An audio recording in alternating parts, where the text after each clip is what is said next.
cintaku.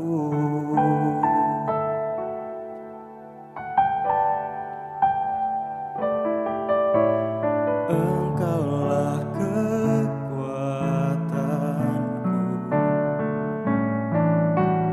tempat perlindunganku saat badai menerpa. Aku tak akan goyah, aku tak akan goyah, sebab Kau sertaku.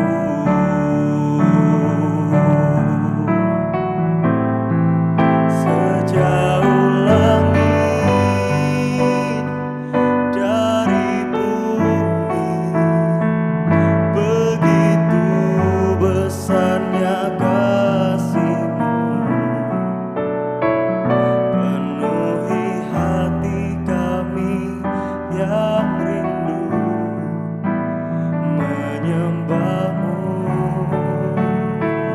Yesus, sejauh langit dari bumi, begitu besarnya kasih-Mu. Kaulah Tuhan, kekuatanku, sukacitaku.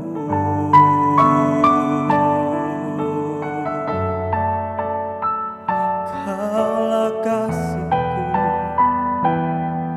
hanya Kau Tuhan yang buatku kagum, yang buatku terpesona akan kasih-Mu, akan cinta-Mu Tuhan.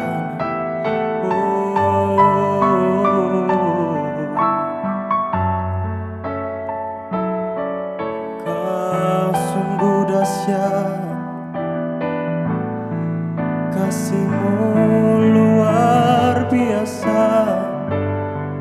Apapun masalahku, apapun badai hidupku, kasih-Mu tetap menjadikanku hebat. Karena kasih-Mu Tuhan yang membuatku kuat. Karena cinta-Mu, karena kasih-Mu,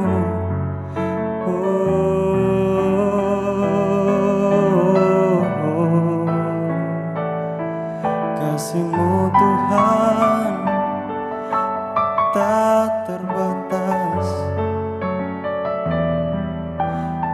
Sejauh langit, sedalam dan lebih dalam dari samudra,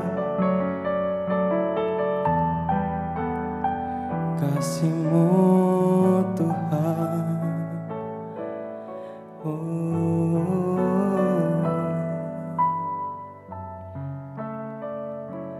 Karena kasih-Mu saja yang membuatku kuat.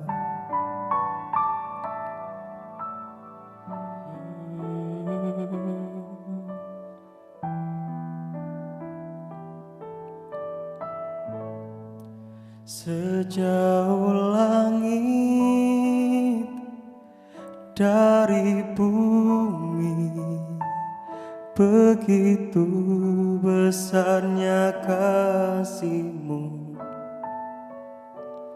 penuhi hati kami yang rindu menyembah-Mu. Yesus, sejauh langit dari bumi, begitu besarnya kasih-Mu. Kaulah Tuhan, kekuatanku, sukacitaku.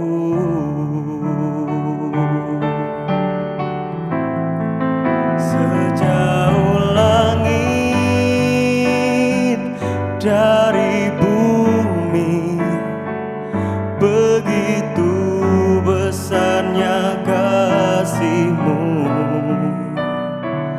Penuhi hati kami yang rindu menyembah-Mu, Yesus. Sejauh langit dari bumi, begitu besarnya kasih-Mu. Kaulah Tuhan, kekuatanku, sukacitaku.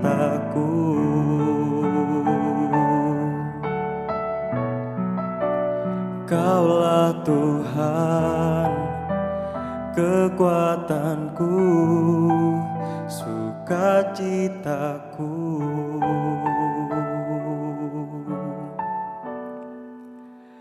Kaulah Tuhan, kekuatanku, sukacitaku.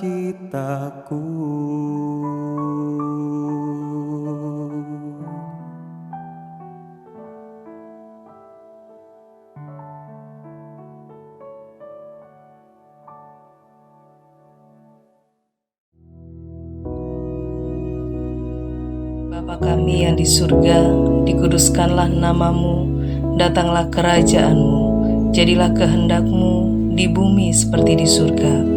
Berikanlah kami pada hari ini makanan kami yang secukupnya, dan ampunilah kami akan kesalahan kami, seperti kami juga mengampuni orang yang bersalah kepada kami. Dan janganlah membawa kami ke dalam pencobaan, tetapi lepaskanlah kami daripada yang jahat. Karena Engkaulah yang empunya kerajaan dan kuasa dan kemuliaan sampai selama-lamanya. Amin.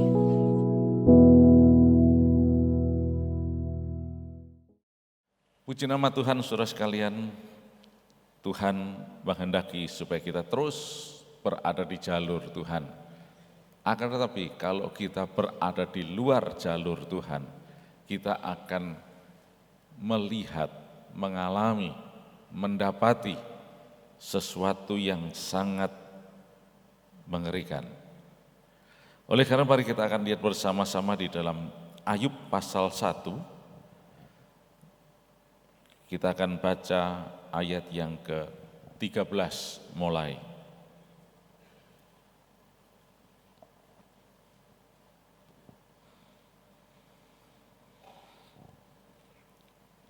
Pada suatu hari ketika anak-anaknya yang lelaki dan perempuan makan-makan dan minum anggur di rumah saudara mereka yang sulung, datanglah seorang pesuruh kepada Ayub dan berkata, sedang lembu sapi membajak dan keledai-keledai betina makan rumput di sebelahnya, datanglah orang-orang Sheba menyerang dan merampasnya serta memukul penjaganya dengan mata pedang. Hanya aku sendiri yang luput, sehingga dapat memberitahukan hal itu kepada Tuhan. Sementara orang itu berbicara, datanglah orang lain dan berkata, api telah menyambar dari langit dan membakar serta memakan habis kambing domba dan penjaga-penjaga. Hanya aku sendiri yang luput, sehingga dapat memberitahukan hal itu kepada Tuhan. Sementara orang itu berbicara, datanglah orang lain dan berkata, orang-orang Kasdi membentuk 3 pasukan, lalu menyerbu unta-unta dan merampasnya, serta memukul penjaganya dengan mata pedang. Hanya aku sendiri yang luput, sehingga dapat memberitahukan hal itu kepada Tuhan.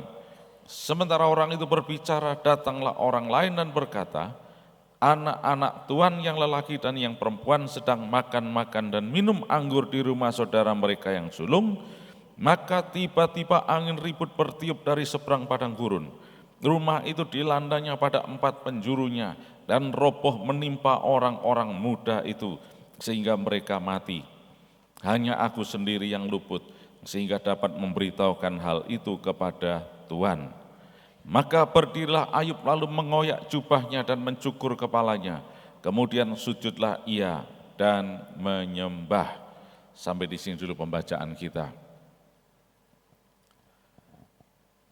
Apapun juga yang menjadi alasan, yang menjadi pemikiran, yang menjadi interpretasi bagi orang-orang pembaca Alkitab, penelaah Alkitab, hamba Tuhan, teolog dan sebagainya, apapun juga komentar mereka, faktanya menunjukkan bahwa Ayub menderita.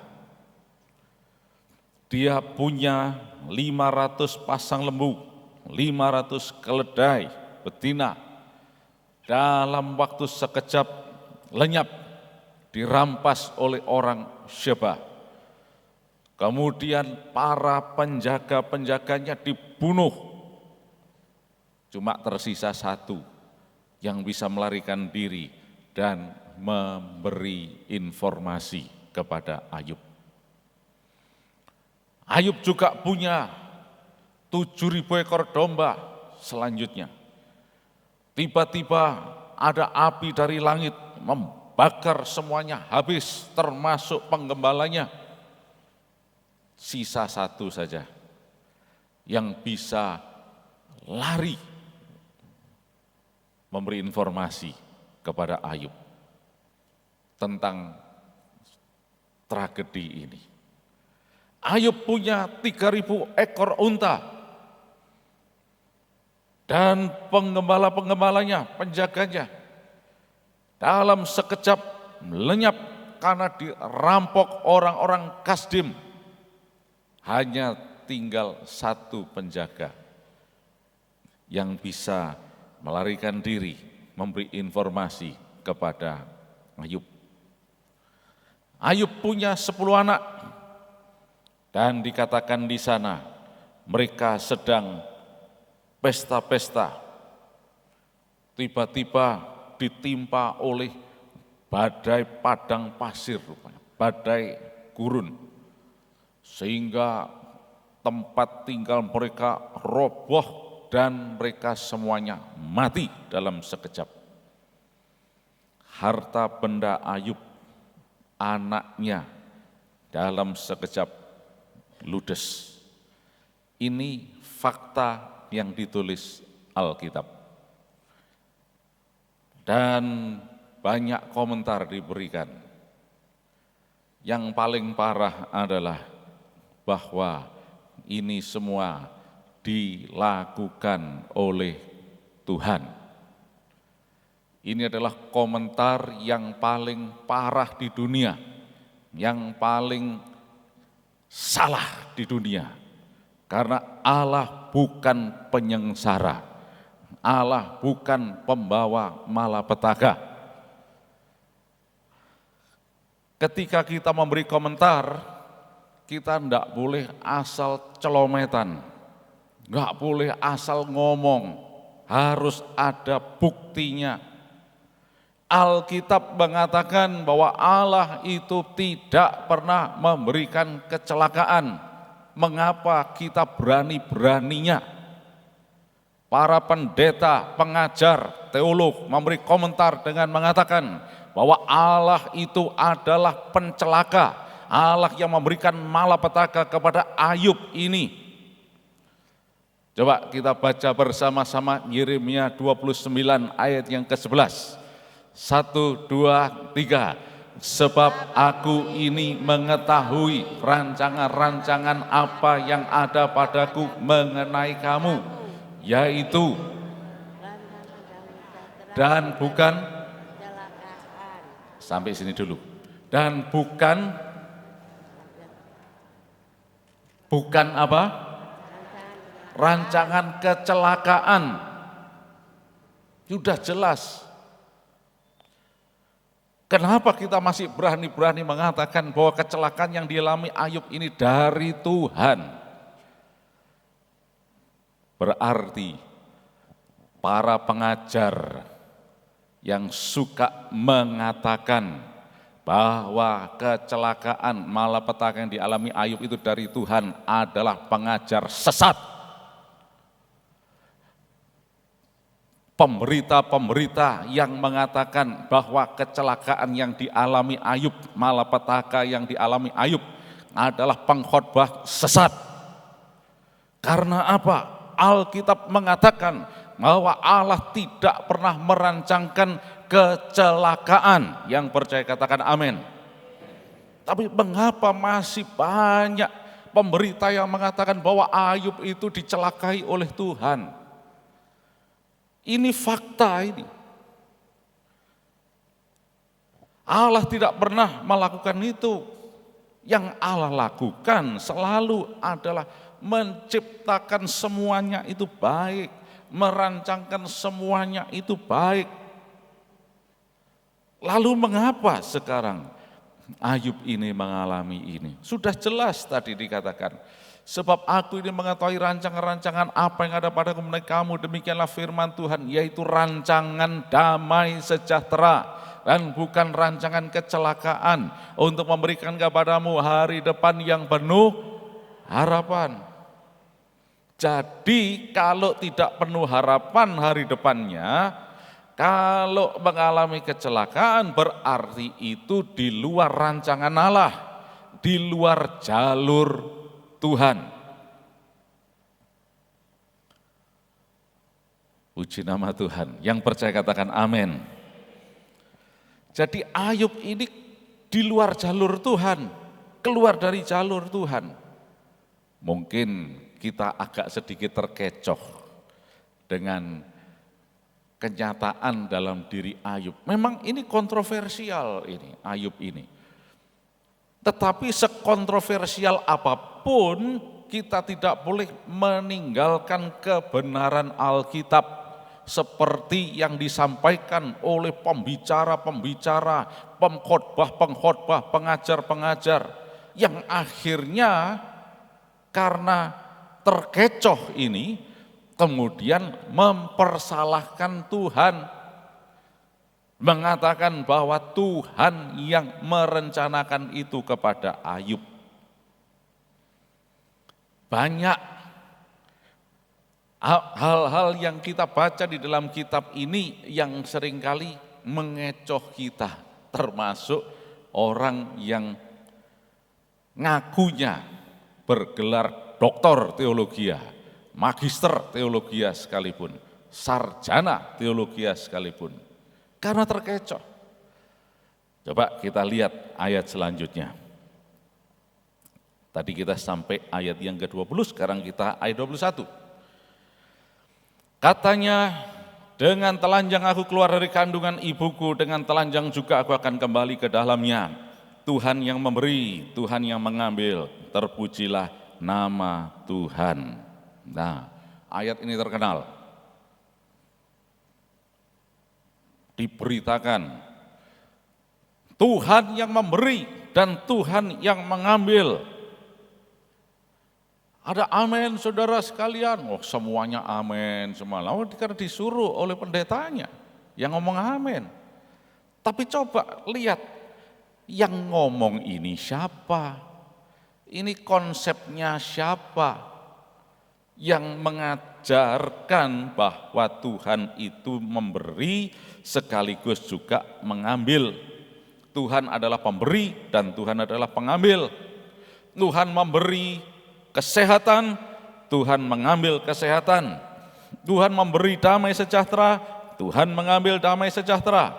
Tuhan memberi keselamatan, Tuhan yang mengambil keselamatan. Tuhan yang memberi berkat, Tuhan yang mengambil berkat. Kata siapa? Kata Ayub. Ini konsepnya Ayub. Coba lihat, betul enggak itu ayat 21? Katanya, kata Ayub, bukan kata Tuhan, bukan konsep Tuhan. Nah, ini seringkali banyak orang Kristen terkecoh. Kemudian mereka mengatakan, ya Tuhan yang memberi, Tuhan yang mengambil. Ketika sakit, Kemudian dia mengatakan Tuhan yang memberi sehat, sekarang Tuhan yang mengambil kesehatan sehingga sakit. Terus saya mau tanya, kalau Tuhan yang mengambil kesehatan, sehatnya diambil oleh Tuhan sehingga jadi sakit, mengapa harus pergi ke dokter? Minta tolong kepada Pak dokter, Ibu dokter, Pak tolong ini lagi sakit. Dokter kemudian memeriksa, menganalisis, kemudian mendiagnosis, dan kemudian mengatakan, oh ini sakitnya ini disebabkan karena ini, setelah disurvei, dan ini saya beri obat penangkalnya. Dan dengan obat ini nanti pasti kamu akan tertolong, kamu akan sembuh. Cobalah kalau kita pikirkan secara sederhana dengan akal sehat. Tuhan yang membuat orang ini sakit, dokter yang menyembuhkan. Berarti dokternya ini menentang Tuhan. Tuhan akan mengatakan, hei, aku yang bikin dia sakit, kenapa kamu sembuhkan? Loh, itu tugas saya menyembuhkan. Lah tugas Tuhan apa? Ya aku kadang-kadang memberi sehat, memberi sakit. Loh, enggak mungkin. Ini adalah konsep yang amburadul di sini. Tuhan tidak pernah melakukan itu. Andai kata dokternya itu adalah seorang yang takut akan Tuhan, dia pasti akan dengan bijaksana mengatakan, kalau memang ini penyakit dari Tuhan, saya dengan sepenuh hati mengucapkan selamat menikmati. Kok berani-beraninya? Ini tidak mungkin, bukan demikian. Tuhan tidak pernah memberikan penyakit kepada kita, yang percaya katakan amin.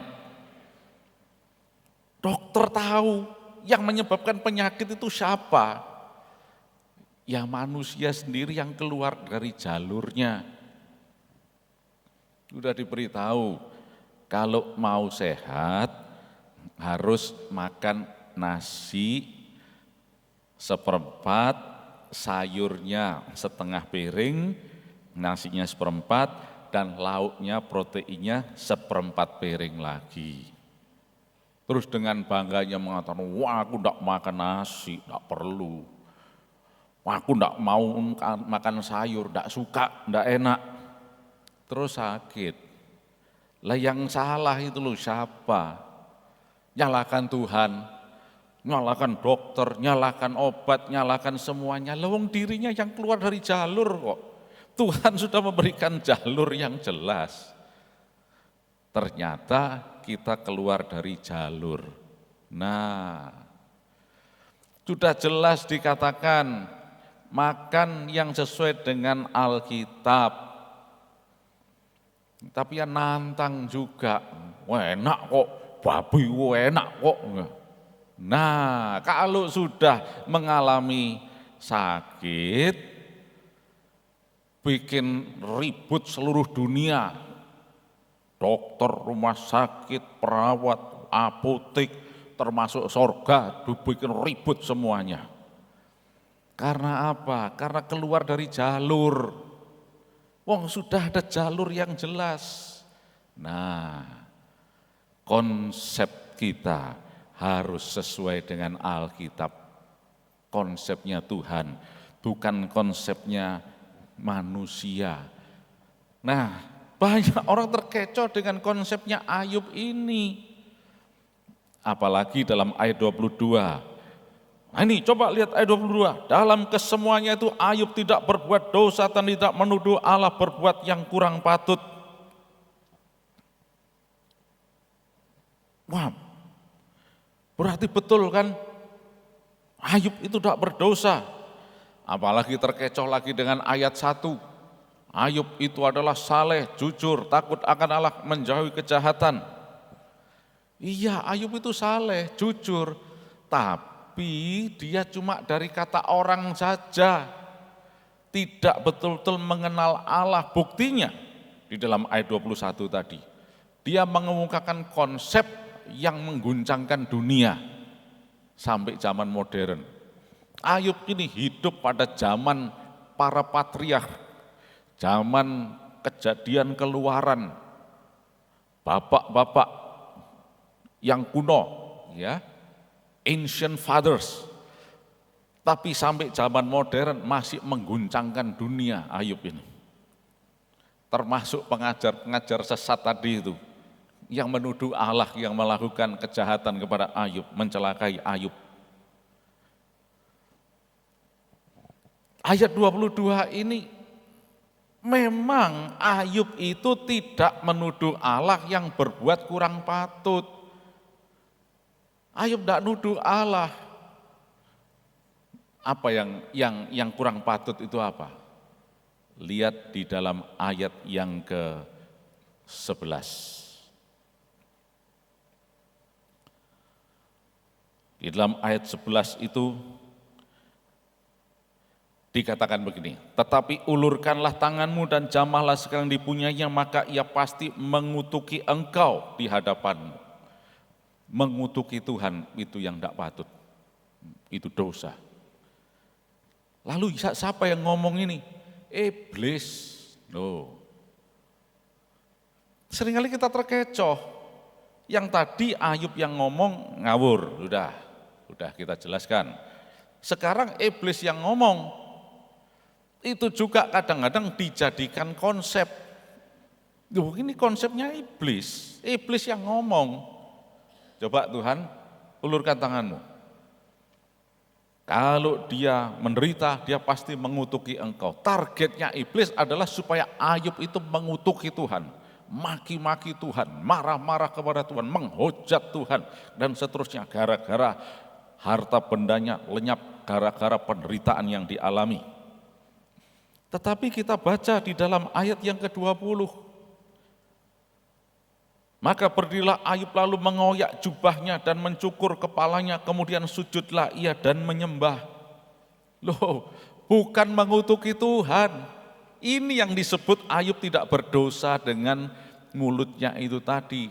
Tidak berbuat kurang patut kepada Tuhan. Dia tidak mengutuki Tuhan. 500 pasang lebunya dan 500 keledainya dirampok Sheba. Kambing domba yang 7.000 ekor hangus semua. Ontan yang 3.000 direbut Kasdim. 10 anaknya mati semuanya. Ayub dengan penuh ratapan bersujud menyembah. Tuhan, Engkau Allah yang maha kuasa. Engkau Tuhan yang maha besar, pencipta langit dan bumi. Dengan telanjang aku keluar dari kandungan ibuku, dengan telanjang pula aku akan kembali ke dalamnya. Tuhanlah yang memberi dan Tuhan yang mengambil. Terpujilah nama Tuhan.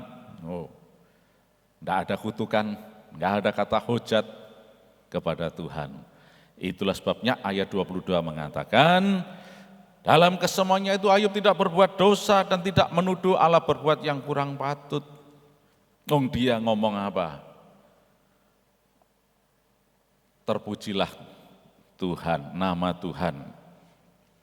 Cuma Ayub punya konsep yang salah, yaitu Tuhan yang mengambil tadi. Ini konsepnya Ayub yang keliru. Dan ini menunjukkan bahwa Ayub tidak mengenal Allah dengan benar. Allah itu tidak pernah mengambil. Dia pemberi berkat. Siapa yang mau diberkati oleh Tuhan? Tuhan memberi berkat dalam nama Yesus Kristus. Tuhan memberi kesehatan, Tuhan memberi kemenangan, Tuhan memberi sukacita. Haleluya. Itu Tuhan kita. Dan tidak akan pernah mengambilnya. Ayub ini mengalami ini karena dia tidak mempunyai pengenalan yang benar tentang Allah. Nah, inilah kehidupan yang keluar dari jalur itu. Seolah-olah Ayub berada di jalur, saleh, jujur, takut akan Allah, menjauhi kejahatan. Tetapi dia tidak sungguh-sungguh berada di jalurnya Tuhan.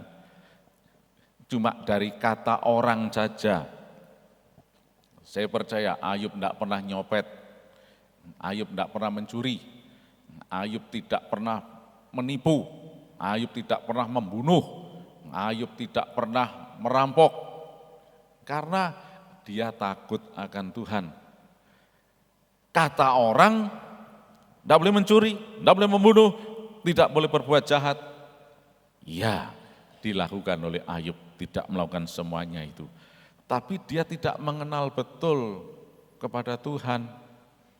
Hanya dari kata orang saja. Coba kita lihat pasal 42 Ayub. Ayat yang ke-5. Hanya dari kata orang saja aku mendengar tentang engkau, tetapi sekarang mataku sendiri memandang engkau. Nah, Ayub saleh karena cuma dari kata orang, tidak mengenal betul Allah, tidak mengenal konsep Allah, tidak mengenal firman Allah. Itulah sebabnya dia bisa ngomong Tuhan yang memberi, Tuhan yang mengambil, karena tidak kenal firman Allah, tidak tahu firman Allah. Itulah sebabnya Ayub tidak menuduh Allah yang berbuat kurang patut, karena dari kata orang dikatakan kamu harus saleh, harus jujur, harus takut akan Tuhan, harus menjauhi kejahatan. Ya, Ayub tidak berani mengutuki Tuhan, tidak berani berbuat yang kurang patut kepada Tuhan, tapi dia tidak punya pengenalan yang benar tentang Allah. Nah, tidak punya pengenalan yang benar tentang Allah inilah yang membawa Ayub tidak benar-benar berada di jalurnya Tuhan atau membuka celah sehingga iblis itu bisa nerobos masuk dalam kehidupannya dan mengacau balaukan kehidupannya. Justru yang dalam ayat 22 pasal 1 tadi mengatakan Ayub tidak menuduh Allah berbuat yang kurang patut, tapi yang menuduh Allah justru banyak pengajar-pengajar sesat ini, pengkhotbah-pengkhotbah sesat yang mengatakan, ya Ayub itu dicobai Tuhan, Ayub diuji oleh Tuhan, Ayub dirancang oleh Tuhan mengalami masalah, kecelakaan dan seterusnya. Ini justru yang menuduh Tuhan berbuat tidak patut. Tuhan tidak pernah melakukan itu semua. Itu semua terjadi karena Ayub itu berada di luar jalur Tuhan. Loh, saleh, jujur, takut akan Allah. Saya ingin tanya kepada saudara, ada enggak orang saleh, jujur, takut akan Allah, menjauhi kejahatan yang berada di luar jalur Tuhan? Banyak. Saya ke gereja rajin, ya, setia. Tapi di luar jalur Tuhan. Karena apa? Tidak mengenal Allah dengan benar. Nanti kita akan belajar bagaimana hidup di dalam jalur Tuhan, yaitu dengan mempunyai pengenalan yang benar tentang Allah. Nah, oleh karena itu mari saat ini kita camkan dalam hidup kita bahwa kita harus betul-betul mengenal Allah dengan benar. Dan kita tidak mengikuti konsep manusia, konsep dunia, apalagi konsep iblis. Kata-kata dunia, kata-kata manusia atau kata-kata iblis, tetapi kita mengikuti apa yang Tuhan katakan. Bukan kata Ayub, bukan kata iblis, bukan kata si A, si B dan seterusnya, tetapi apa kata firman Allah. Itu yang harus kita pegang. Dan itulah yang menunjukkan bahwa kita berada di jalurnya Tuhan. Puji nama Tuhan, mari kita akan berdiri bersama-sama. Terima kasih Tuhan, tuntun kami untuk berada di dalam jalur-Mu. Agar kami bukan tampak seolah-olah berada di jalur-Mu, padahal kami menyimpang dari jalur-Mu. Seperti apa yang dialami oleh Ayub. yang merupakan fakta bahwa iblis bisa menyentuh dia, itu adalah karena tidak berada di dalam jalur-Mu Tuhan. Sebab kalau kami berada di dalam jalur-Mu, maka tidak ada kuasa yang lain yang bisa menyentuh kami Tuhan. Dan sepanjang hari ini, kuasa darah Yesus akan melindungi kami. Tidak ada kuasa yang lain yang bisa menyentuh kami Tuhan. Kami tetap tinggal dengan aman, terlindung daripada kedahsyatan malapetaka. Dan sepanjang hari ini kami semuanya diberkati berkelimpahan. Kami sehat, berkemenangan. Tuhan buat berhasil, beruntung. Di dalam nama Tuhan Yesus Kristus, mari semua yang percaya diberkati, katakan sama-sama. Selamat pagi, Tuhan Yesus memberkati.